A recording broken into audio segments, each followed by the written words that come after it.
I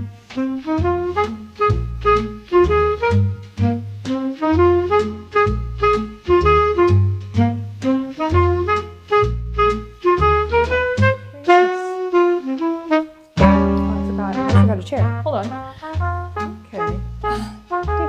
Okay.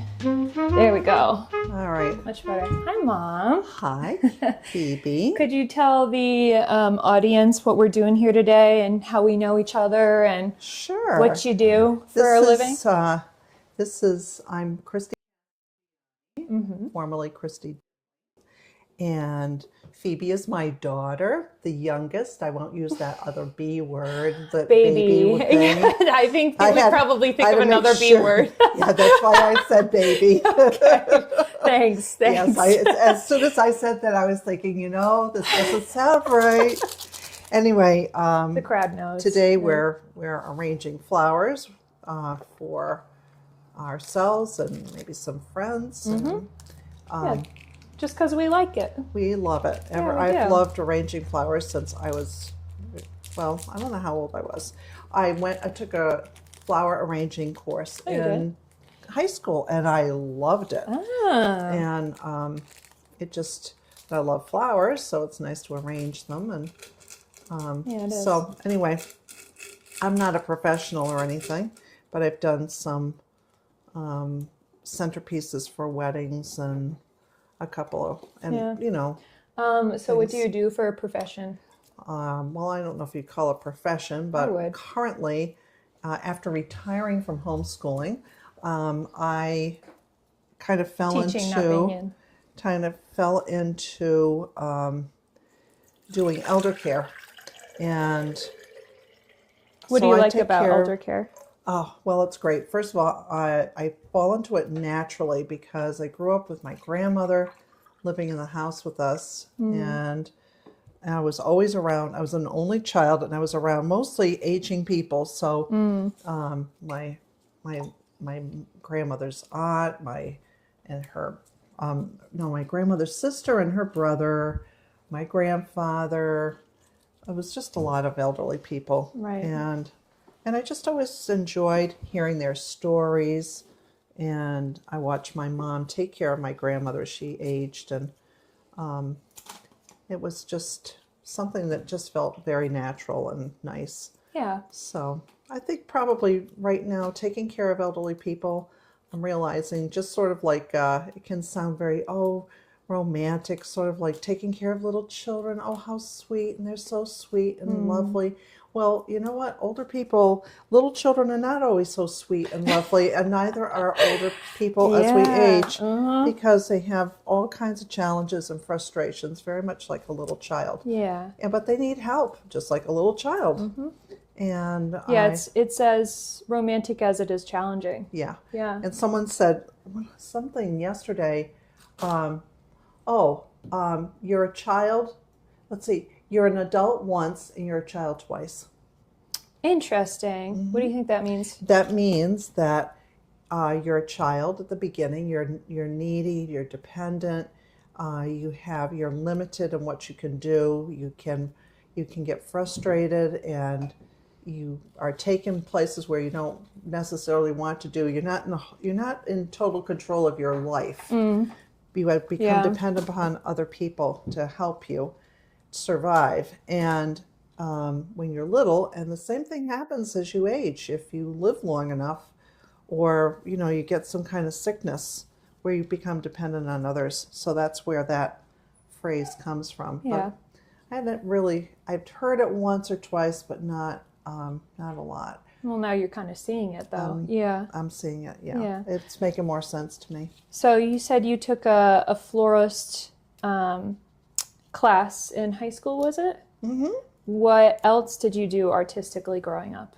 Oh, lots of things. I had weekly art lessons starting at age 5. I went to the Rhode Island School of Design in Providence. At age 5? At age 5. Wow, I didn't know that. Yeah, and it was wonderful. I just loved it and had a great deal of fun. And then it just continued. I think these roses would be nice in here, don't you? Because they're long. Do they have to have cut at an I would angle. just do a little angle. Yeah. Yeah. It helps them soak It up the helps them. water. Yeah. Anyway, so you went at 5. What was that 5. like? Do you remember it? I remember being in, I don't know what it was called, but it was like a natural history place. Like there were, oops, sorry. There were all kinds of like artifacts and not natural things, a collection of shells, Yeah. a collection of butterflies, pressed flowers, rocks, everything having to do with nature. And they were for the students to look at and to come in and study them and draw them and, become more proficient at studying nature. Right. Oh, that's so cool. So that was really nice. Yeah, I'll say. And what was scary about it is it was right in the middle of Providence, as it is still. And I had to be dropped off there and picked up by my parents. And I would often think that they weren't coming to get me. And I was very You said it was frightened. a public road too, right? Pardon? Public road? Was that a public Oh, road? yeah. or- It's right in the middle of Providence. Man. And you were Right. 5 or 6? 5 years old. Oh my gosh. I mean, no one would do that today. No. Someone would take them. Someone Yeah. would take the child. Right, but here you were as a But here I 5-year-old. was, waiting for mom and dad to show So what do you up. remember about the art part of it? I don't remember too much about that at that stage. I remember that room, and I remember looking at all those collections, and Yeah. it was really, I Sounds don't know, powerful, impactful maybe? It was very magical. I like that word. Very magical. So where did you go from there? What do you remember I doing? went to another art. It went to a public school cafeteria, and I had a lot of fun with that. What do you mean by that, cafeteria? Well, they had a big cafeteria too, so they could have more children participate in the program. Oh, okay. And so we would go there, and That sounds fun. it was nice. It was Yeah. it was fun. It was with other children, but I just really loved doing the art.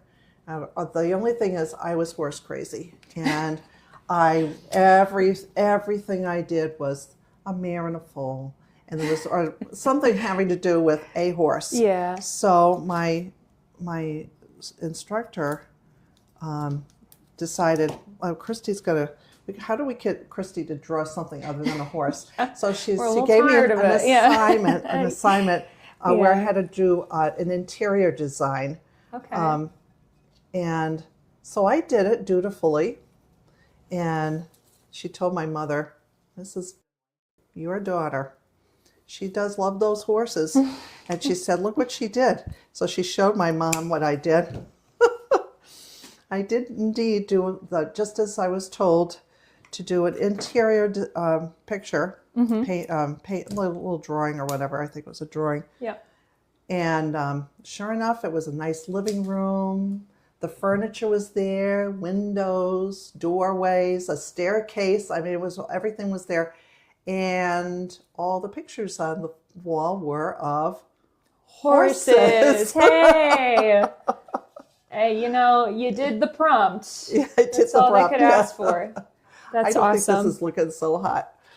Well, you just keep on going. Yeah. Sometimes it looks fugly weird, and then by the end you figure it out. Yeah. So that's life, isn't it?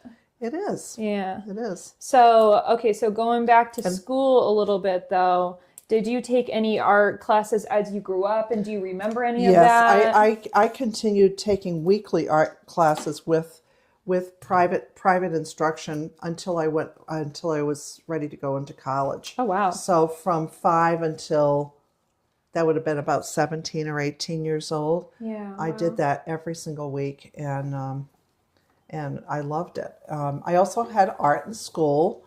Art in school was as a fun thing as what I considered real art, which is what I was doing. School art was like pretend art or something. I don't know. They called it. Oh, I got a bad grade in art. I got a bad grade. I got a B or a C, and they didn't call it art. They called it drawing, and I was very good at drawing. Yeah. And I got a B or a C, and my parents were like, "What? This is."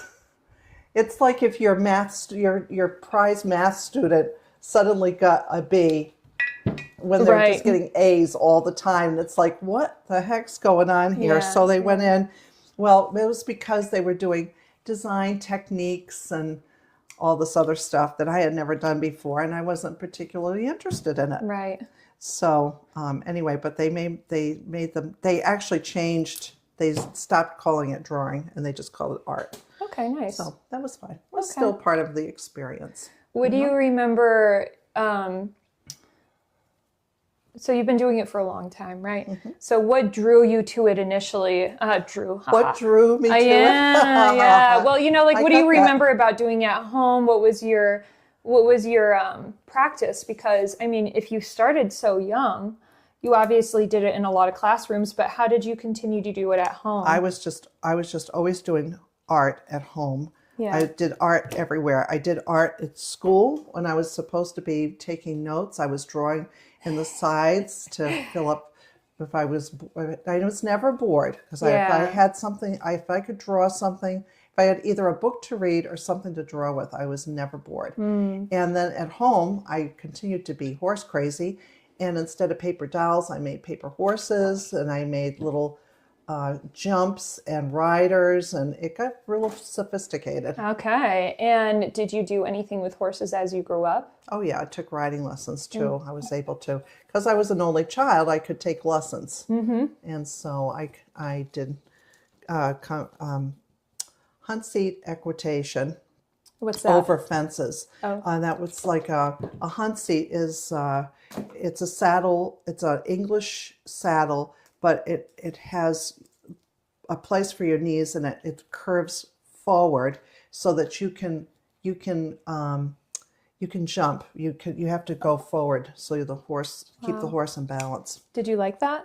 That? It was okay. It wasn't my. I was never a very competitive person. Me either. Oh, really? That's no, interesting. yeah, I never did. I did like beating other people, though, if they were competitive. Yeah. Ask Mike McCotter, he'll tell you. Okay. I was wondering, though, did you have a favorite horse? Yes. Who is it? I have Mr. Bones. His name is Mr. Bones. Yep. That's so cute. Tell me about Mr. Bones. Mr. Bones, he was called Mr. Bones because when he arrived at the stable, he was nothing but skin and bones. Oh. Because he'd been a racehorse. I rode mostly racehorses that had retired from the track, and they needed, here's a little one for something. Oh, thanks. Yeah, I just need one more. Anyway, so he was retired from the track. Yes, but he was in bad condition. Aww. And so he was nursed back to health, and he was just a really nice animal. There was a movie out at the time called Easy Rider, so that was his name for shows. And I did show him a little bit. Oh, cool. And how old were you when you were doing the showing? Probably 15 or 16 wow. with him. There were other horses too here. I don't think I need any more of these. Okay. I'll find a place for it. Anyway, he was a nice horse too. It's just he sounds very that way. gentle and had a good temperament. Sometimes the racehorses can be very temperamental because they're high strung. But he was not like that. He was just a real chill horse. Yeah. Oh my gosh. Yep. I never felt afraid. Myself. In fact, once I was jumping with him, and he stopped for some reason. Sometimes horses do that. They just change their mind, And he stopped and I kept going. Yeah. And then he came over to me like, hello? What are you doing down there on the ground? That's not where you're supposed to be. Last time I checked, you were up there. Now you're down there. That's so sweet. And they sniff you like cats do, see if you're alive. Are you okay? How special. Yeah. Do you remember the first time, like, actually getting to be around the horse? Like, did you become horse crazy by, like, seeing it on TV, or did you experience it in person? No, I experienced it by going on a merry-go-round. Ah, I see. And horse, probably when I was 18 months old. Wait, merry-go-round, like one with a fake animal, fake right? Animals, yeah. Well, I remember growing up in New England, we had like fairs in the fall, and then there was the little pony rides, but it was in a circle. So right, I was wondering. Fair, I think you went to that. Yeah, that was my favorite fair. Yeah. Could you tell me more then about? So you were doing horse riding. You did a little flower design. Yep. You were doing plenty of drawing and painting and other art forms. Yep. Did people usually take kindly to you at school for doing that, or did they find it weird? Well, that was interesting because when I was in elementary school, sometimes they didn't like it because maybe they didn't like who I was drawing, and they get, some boy. I remember one boy got mad at me because he thought I was making fun of the girl he liked. Oh. And I wasn't. I was just, I guess I didn't do a very good job, so I tried to do better next time. A lesson in itself. Yes. Yeah. Wow. Well, that's unfortunate for them, but do you remember what it was? No, it was just a picture I drew of this girl that was in class. That's all. I guess consent is important with that. Yeah, I guess. Yeah. I don't know. Yeah, well, that's the thing about art, right? Not everybody likes it, but if you're making people feel something, I don't think that's necessarily bad. Yeah. Well, I obviously made him feel something. Yes, you did. But anyway, so I became a little bit more aware of I got to be a little careful with this art stuff. And just a little cautious, just a little aware. Right, yeah. That not everyone's going to, first of all, not everyone's going to understand what the heck you're doing. And they might get mad, and for no good reason. For no good reason, Yeah. Get over it, Yeah. Pshaw.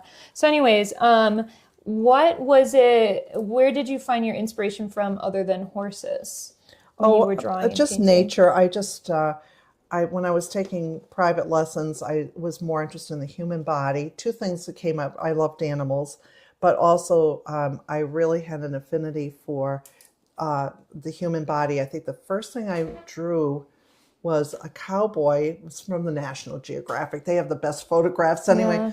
And he was holding a cigarette like this, and he had his thumb up like this on his head, and it was a close-up of his hand. Oh, cool. I love that. And it was very, I was very moved by it. Yeah. And my instructor said, Kristie, you just picked the hardest thing to draw. Hands. Why do you think faces. they're so hard to do? There's a lot of little parts to them, and they're not the simple thing that you think they might be. They're not a little circle with knobs on them, you know. And so I was very interested in realism, and it always fascinated me that you could take a flat surface and make it look three-dimensional. That was fascinating. It is fascinating. Yeah. Did you have specific artists that you looked up to at the time? Or not so much? Well, yeah, a couple I really loved, it sounds corny, but I did like Norman Rockwell because he told a story. Every picture was a story. Can I stand up? Yeah, absolutely. Okay. Every picture was a story. I don't think this is going to go in here because there's only one of them. I'll take it happily. Okay. Thank you. And so Norman Rockwell for storytelling. Yes, and then I liked N.C. Wyeth, who was the father of Andrew Wyeth and the grandfather of Jamie Wyeth. And his work was, he did a lot of, I think I loved him because he did, he illustrated a lot of the classic books that I was an avid reader of. Cool. And his illustrations were the best. Yeah. They were just the best. I love that. And well, here, then, you take this because I only have one of them. So, okay. Yeah, just fill it up. And then the other one was, of course, I loved horses and cowboys. And so, what was it? Now I can't remember. What type of work was it, though? You don't have to remember the name. There was just, he's very, very, very famous. It'll come to you later. Can you just describe what his work was like? Oh, yeah. He actually researched. He went into the West. He went out into the West, and he just took a sketchbook with him and his paints, and he painted the Southwest, or the South, or the West, the South, the West, the Southwest, the Southwest, all of it. And I'm trying to say Rockwell. It's not Rockwell. Remington. That's it. Remington. Mm-hmm. And I thought his stuff was great. Yeah. Anybody else, or were those kind of the main ones? Mary Cassatt was a impressionist painter, and I loved her work. Just beautiful, absolutely beautiful. She could really capture people's feelings, you know, between like a mother and a child, or it was just lovely. It was just lovely. It's nice to look at lovely things. It is. I mean, look at what we're doing right now. I think this is pretty this lovely. Is lovely. Actually, let me put this more into frame so people can see. Oh, yeah, that looks we'll nice, put it over here. Phoebe. Thank wow, you. Yeah, that's nice really and full, pretty. You know? Yeah, that's very all natural. Yes. Yeah. I used to love pewter. That's why I have a lot of pewter stuff. Pewter? Which one's pewter? What's pewter? This Oh, yes. I like it too. I like it because I was never a huge silver person growing up. I always liked gold because it just went better with my complexion, I guess. But I'm getting into more pewter stuff. I think it's really fun. Okay, so we get to the end of high school. You've been drawing and painting since you were 5 years old. So where do you decide to go to college? Well, I had an interesting dilemma. So I lived exactly halfway between Rhode Island College and URI. And I couldn't afford, first of all, it was very expensive to go to RISD, Rhode Island School of Design, which is like the Yale of the art world, or it used to be. I'm going to let you take that. Okay. And so I could afford either URI or Rhode Island College. So I ended up, you know, I looked at both colleges, and the philosophy of URI was everything about the idea. It was everything about the idea of art. Like that's the premier. You just have to have a good idea.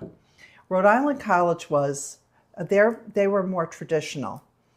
And their idea was, it's great to have ideas, but you have to have the skill to be able to communicate those ideas well. So let's work on the skills, and then you can do whatever you want. Right, the ideas will come. Because it's sort of like, it's better to learn to write and form sentences before you write a novel.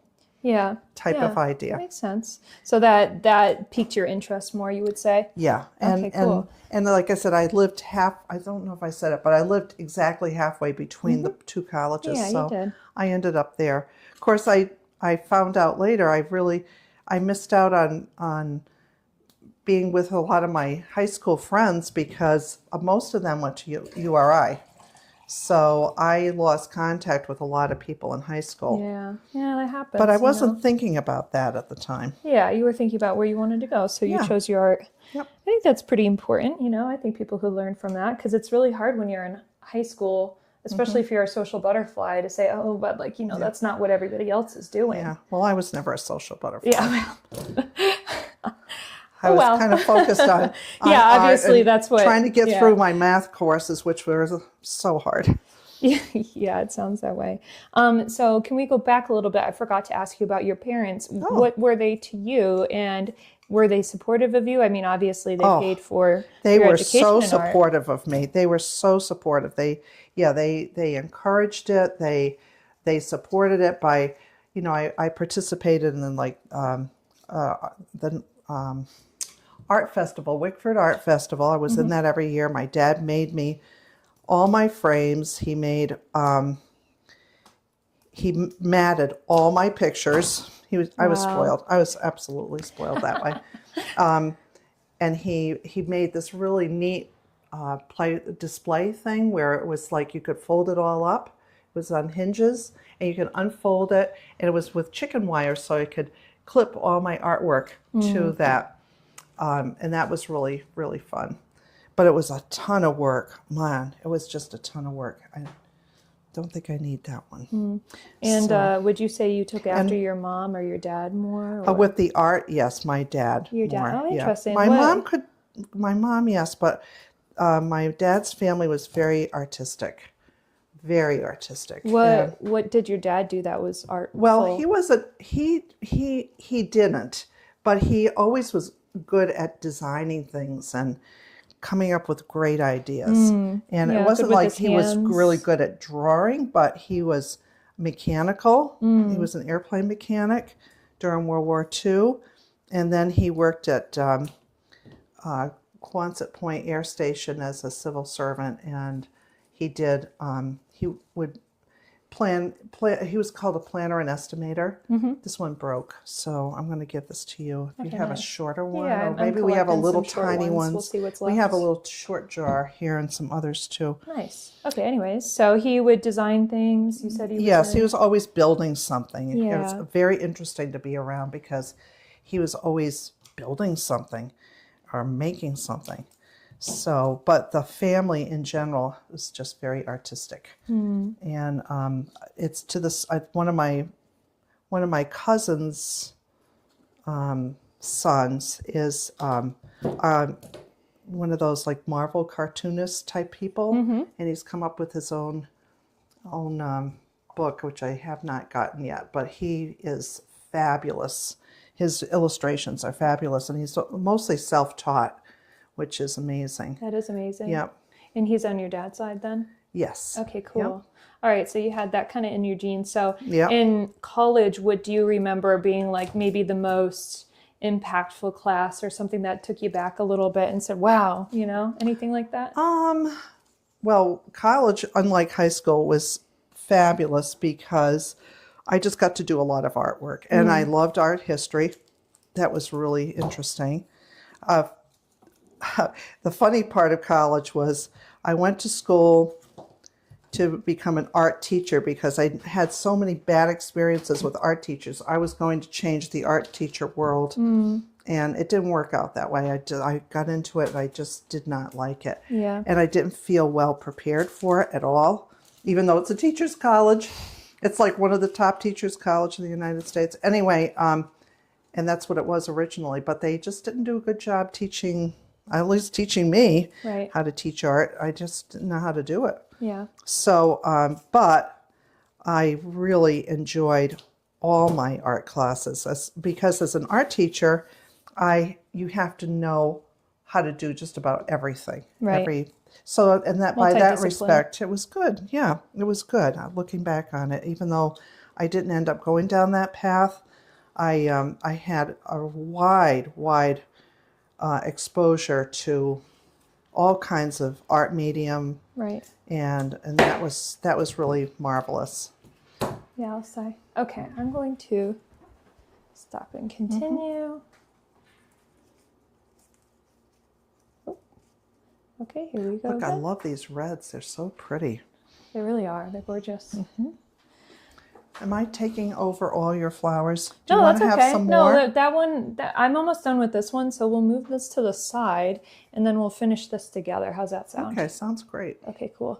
Okay, so while you were in college, you were learning things, and did you have a favorite teacher or someone that really inspired you? Well, this is funny. Now, I took, you had to take other things other than art, obviously. And so I took some course about cities. It was all, and the professor's name was Mr. Let's see, Samiski or something. Now I forgot his name. Anyway, but he was so fun. He just was. He had so much energy, and he was so excited about cities worldwide.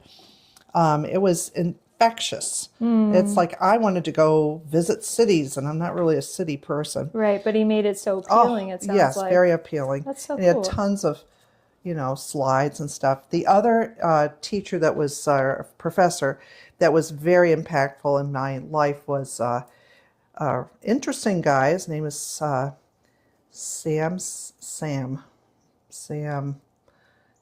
I can't remember the last name. All of a sudden, Sam. drawing a name. blank. What a Drawing a long blank. name. Yep. It's okay. Yep. Anyway, so Sam, what did you like about him? He was a very odd person, but extremely talented. Yeah. Very, and he wasn't the greatest communicator. Here, why don't you put one of these in here? Okay. I'm going to put this in instead because it's taller and stiffer. Put it in the middle. So anyways, he was a little strange He was communicator. eccentric, yeah, but he approached everything with anatomy. So you just had to know where all your muscles were and your bones, and and you just build everything on that. And he did the same thing with his other classes with sculpture, which I never took. But he approached it the same way. And some of the students found him extremely frustrating because he wasn't the greatest communicator. Right.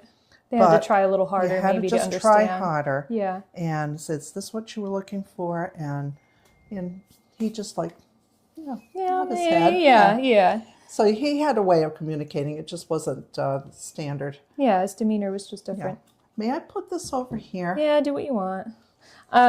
So Gee. you had a couple. Well, hey, everybody has a different vision. Anything? Well, don't give her that opportunity. Not an artist in the room. Watch out.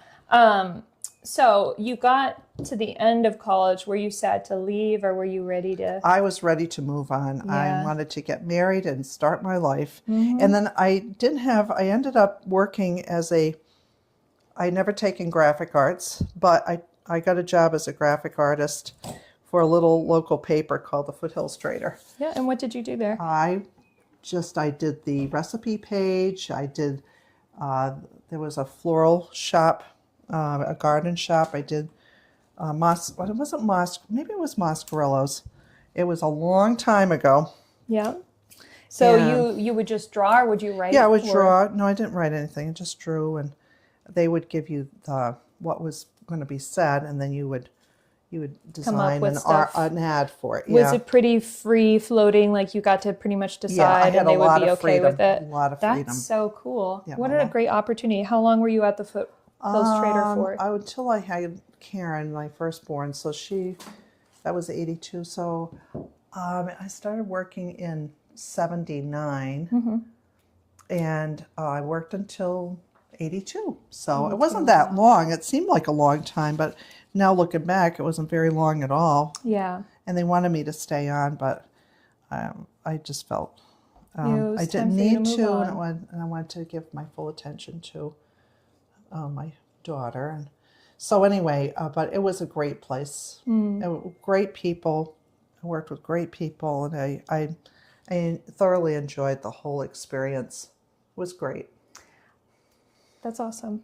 So you settled down really and moved to a small town in Connecticut. And how many children did you end up having? Well, we ended up moving to a little town and a little rural community, and I never thought I would like that because I was a suburban girl. And but there were neighbors.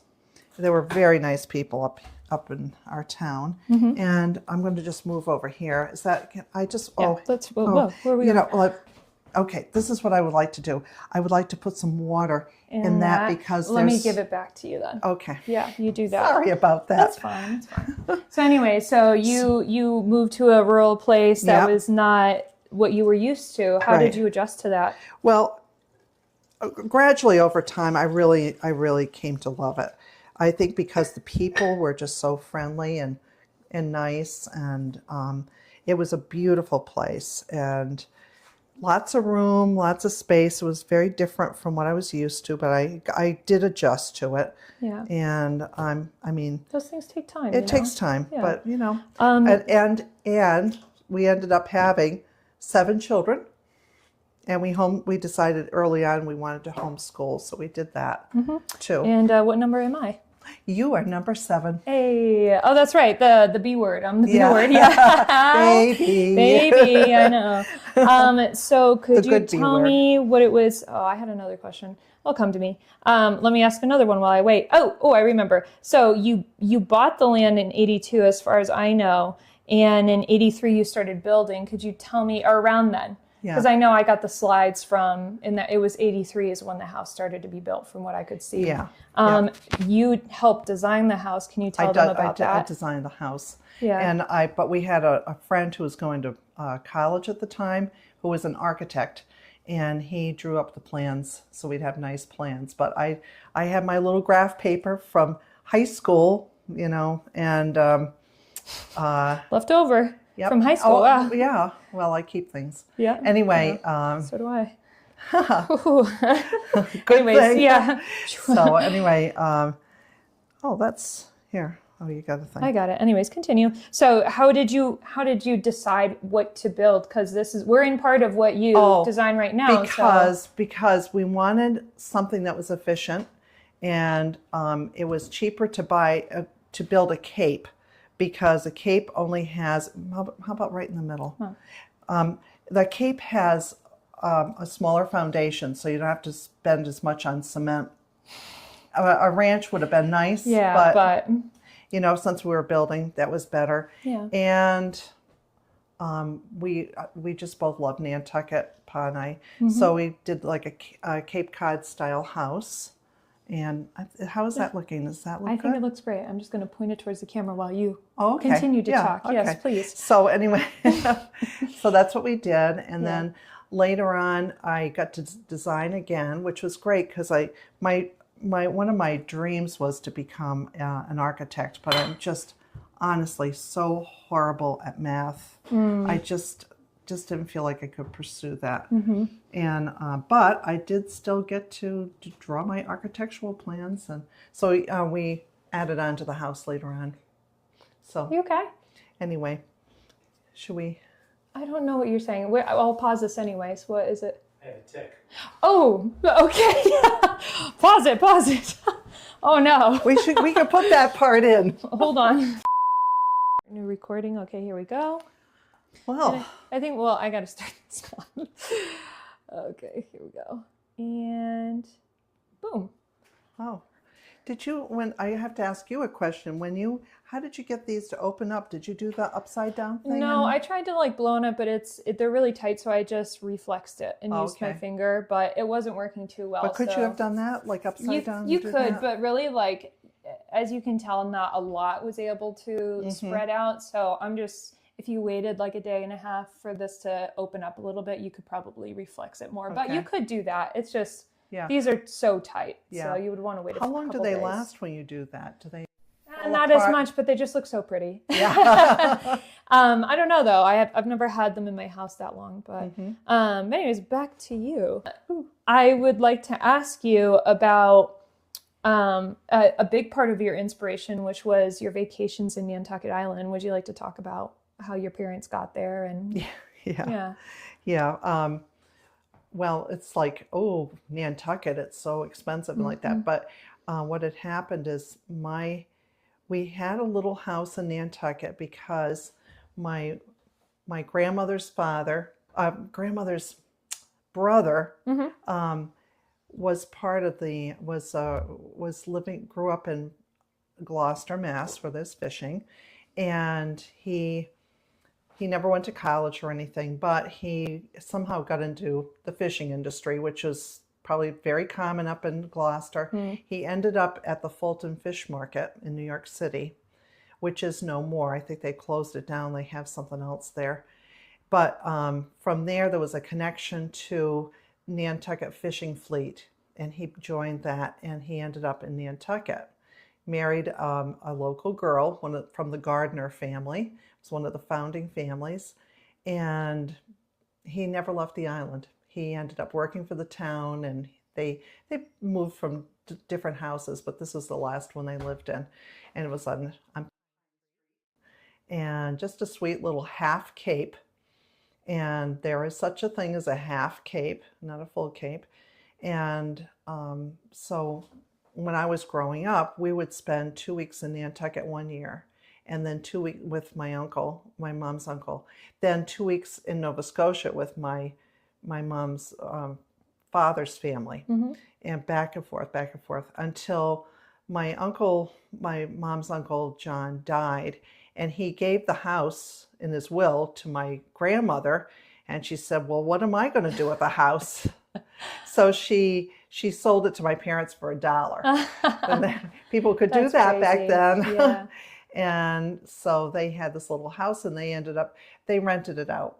I think maybe the most they ever made on it was $500 a week. Isn't that crazy? Yes, it is. Now it's thousands of dollars a week. And so anyway, we enjoyed going there. And then after I grew up going there in May to open it up for vacation in July, and then in October to close it up for the season. So that's where I met your father, and at a little church there, and he was in the Navy. And so after we got married and had kids, and we were still going back every summer to Nantucket, and until I think you were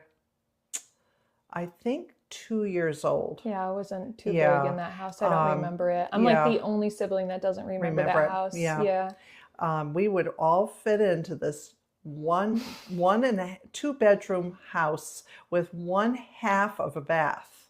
Where did you put everybody? We had a pull-out couch.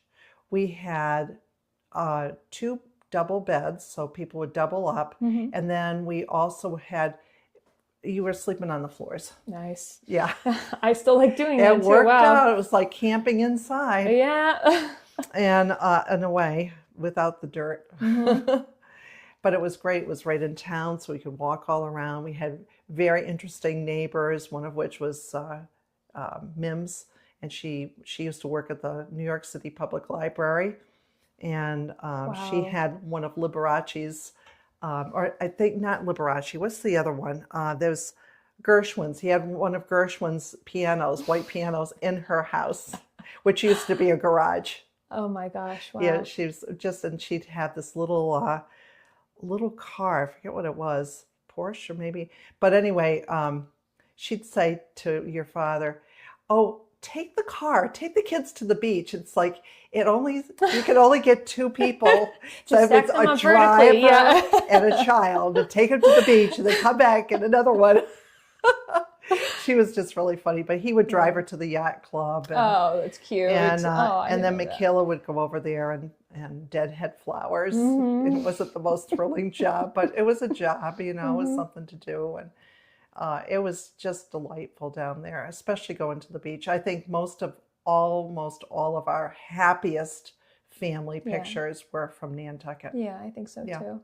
Yep. What do you remember?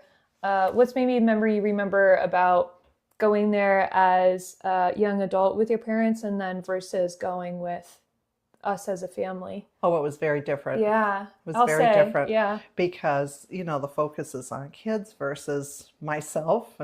But what was really, really valuable about Nantucket when I was a child, it was the only place, or the first place, I was given responsibilities, like to, go and get some milk at the little corner store. Or where even at 8 years old, I was allowed freedom to walk to a store to get myself back. That's part of vacation, yeah. That was part of vacation. Yeah. And can you describe what it looked like a little bit there, like what you would see down the streets? And it was charming. Yeah. It hasn't changed. If anything, it's probably improved. Every little tiny yards and tiny little gardens and old houses, every house so old, and they all had a history, as you found out a little bit more about them. Like just down the street from us was a very famous book was written called A Streetcar Named Desire. I think that it was a play too, or a movie they made it into. That was written in that house. I walked past the house that Herman Melville wrote Moby Dick in, and what was the other guy's? There was another famous author. His mother used to bring him there every summer. And he wrote The Old Man and the Sea. I forgot the guy's name. But and then there was, of course, the Gilbreth family they wrote Cheaper by the Dozen. The real Cheaper by the Dozen. Oh, right, not the movie. Not the new movie. Then they made a movie right on the island. And the Gilbreth family, that was, so that, all those people and things, and Benjamin Franklin was almost born there, and they have a monument to where Benjamin Franklin was almost born.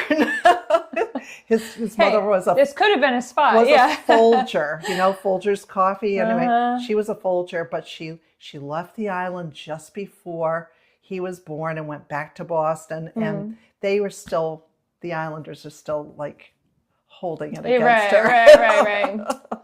Forever. So, yeah. Yeah. Yeah. Things like that. Could you tell me about Nana and Gampa's friend Nestor or Nestor? Nestor. Nestor, and how they would, invite him over in the mornings. Oh, yeah. Nestor was wonderful. He was used to work on ships, the steamships. And before, when he was growing up as a little kid, he used to play on the rigging on the boats, the whale ships. So he was probably born right at the end of that era, the whaling era. So he remembered that, and he just had so much energy.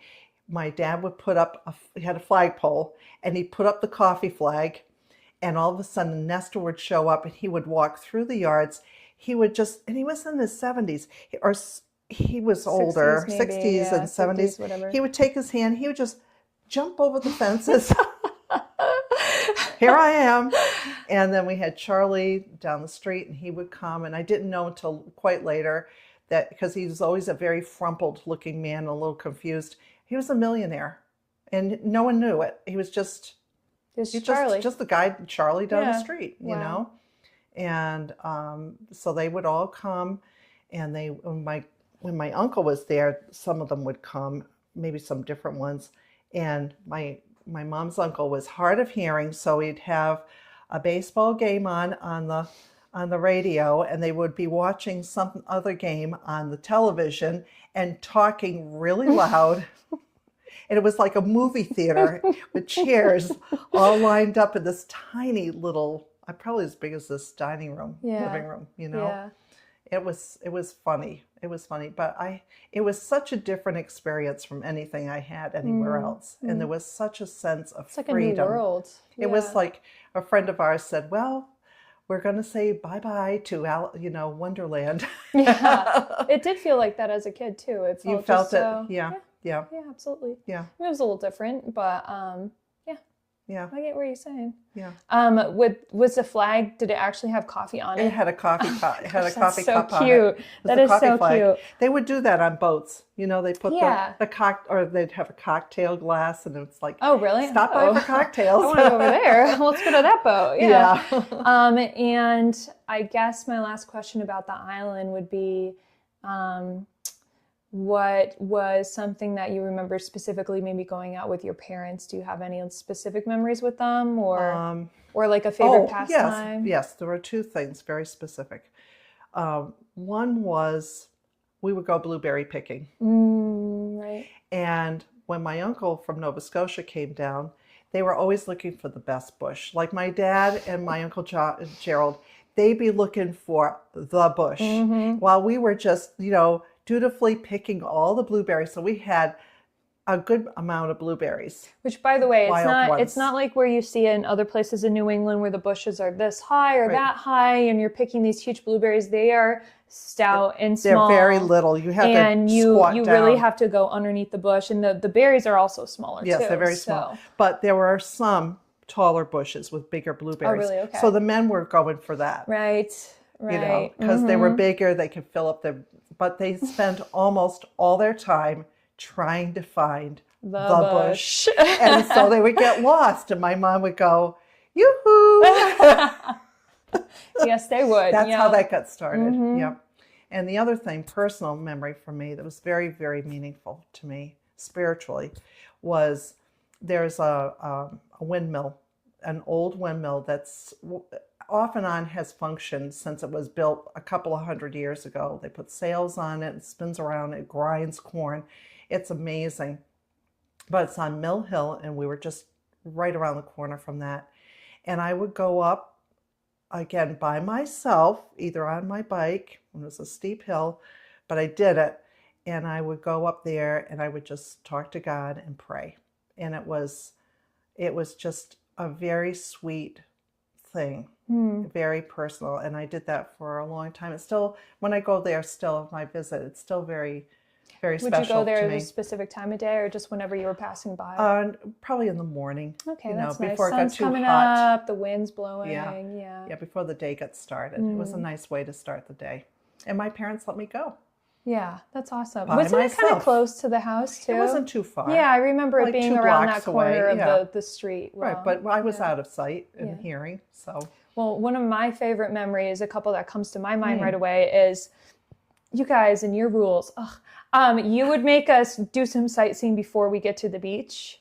So we would have to go to the edge of town to go see a lighthouse. And we would be like, oh, we just want to go swimming, you know? But by the time we got there, it is really like a cliff. And there was a few streets where it was a little more secluded. But it was beautiful. It was very open compared to the rest of the island. And at the end was this big lighthouse. So I remember walking down there and looking at the view of the ocean, the houses with the big hydrangeas. Those are huge there. Hydrangeas are just everywhere, including honeysuckles, which is on my arm now. Yes. So you would smell the honeysuckle in the air, and then you would just get to see all these beautiful sights. And then we would get to go to the beach, which was nice. But another one was when we were done at the beach and we would have a meal. We would all gather and go down the street to the bus, and the bus would take us into town. And like you said, there's a cobble street stones from the other video that we'll be sharing. And at the end of some of the shopping streets, which we didn't have a ton of money, but when we went down there at the end, there was a little shop that was full of toys. As you know, and right at the beginning were these 3 little machines for bubble gum, but they replaced it with different size marbles. So you had 10 cents all the way up to 25 cents or 40, 75 cents, something like that. So every time I would save my change and I would go and get marbles, and I still have all of them. I saved every single one of them that I could. And it was just magical in there, like old toys, new toys. People would be doing like not blown glass in there, but you'd see perfectly little figurines that were blown glass and wooden, just everything you could imagine that was so detail oriented. It was beautiful. And then as you got out of the shop, the sun would usually be going down. There was a huge tree, and at the base of the tree, they put all these little fairy gardens around it. And that was always special. So you'd be looking in there, and I'd picture what I would put in there. Sometimes I might leave a marble there and see if it was there next year. I didn't know you did that. Yeah, I mean, I don't remember exactly, but I'm sure I did things like that because I wanted to have something in there. Yeah. And then we would go and look at all the yachts that we couldn't afford. But we could walk down and look at them. And it was just, you're getting the ocean breeze. You had the sun-baked skin at that time. And, it was just really, it was special. Yeah. So I was really pleased that we got to be a part of it, So, so we're really thankful for that. But what happened to the house? Did we keep it in the family? We had to sell it because it got really expensive. It was an old house. It got more and more expensive to try to fix, and things were breaking down in it because it was built in as far as back as we could see was in the mid 1800s. Wow. So, like I said, they didn't have the funds to keep it going, and we would have loved to buy it, but at that point we couldn't. We had 7 kids, and we weren't making a ton of money, and we just didn't have, I wish we would have mortgaged the house and bought it, but we couldn't have paid the price still at that time. Yeah, I know. And it's just gotten more expensive too at this point. Yes, unfortunately. But it is a beautiful memory. And I mean, it's hard to go back, but I would like to go back one day with you guys. I think that's a good goal to have. Yeah. But speaking of the future, what do you see for your future now that your husband is retired and now you're back to work after you're an empty nester now, no one's in the house? What do you see for the future for you, or what are you excited about? Well, we have a new grandchild coming, and that's exciting. So probably just watching the family grow and trying to figure out how to age gracefully. And so I don't have no idea what the future holds, really, But I didn't know 4 years ago I'd be doing elder care. That never crossed my mind. So who knows? And it fits you. It suits you. You're very good at it. She's a good listener. Okay. She's a good listener. And you know how to clean a dish. You do. Yeah. I do. You do. And I'm learning to cook all kinds of things that I never cooked before. So yeah, it's fun. Yeah, I'm adding more things to my repertoire. Now Pom likes minestrone soup. Oh, there we go. As long as he picks out the beans. Yeah. That's another story. Maybe That's we should have a another story, talk about yeah. that with him. A A little food story. intervention. Well, look at this beautiful canopy of flowers we have now, and what a beautiful life you've shared with us that you've experienced over the years. So I want to thank you for that. Thanks for being my mom. Oh. I know I missed Mother's Day, but happy Mother's Day. Oh, thank you, sweetheart. And I always finish out asking, what's a song you think that everybody listening should hear in their lifetime? Okay. Something that came to me just, I guess it was in my childhood, but I didn't remember it very well, not now, Ron. And probably it's Janice Ian wrote a beautiful song called 17. And it's very poignant. And I think anyone who's going through, maybe a teenager and going through a difficult time, it's a sweet, sad song, but it really touches my heart. And let's see, 2 other songs. That's tough because You don't have. You can just do one. That's just fine. one is fine. Okay. Yeah. Actually, I do have another question that I'm going to ask you. Do you have any advice for anyone starting out in their art journey, and what would you give them to continue to keep on going? I would say, if you want to pursue art, but get some education in business. I think That's a good one. If I had to do it again, I would have done fine arts and gotten a minor in business, because I didn't have the confidence to go out on my own. And I think that if you have just a little bit of how to run a business, that you're just better equipped to maybe follow your passion. Yeah. And you have to be practical too. The arts are not unless you come up with a really fantastic idea that everybody likes, you're not going to roll in lots of money. I'll get there, but yeah, I mean, I that's what I did with my school. Is I got marketing Yep. and something else, business, marketing and sales, and then also photography. Yep, that was and smart. it's been very helpful. So thank you for coming. I'm gonna give you a hug. Oh. These are beautiful designs. Oh, thank you. Thanks for sharing. Fun your to day do it with with me. you. Yeah. Oh, I like it a lot. Okay. Well, bye guys. Bye-bye. Peace out. Nice job, Rod. I love how you told Pod, not now, Rod. You can wait.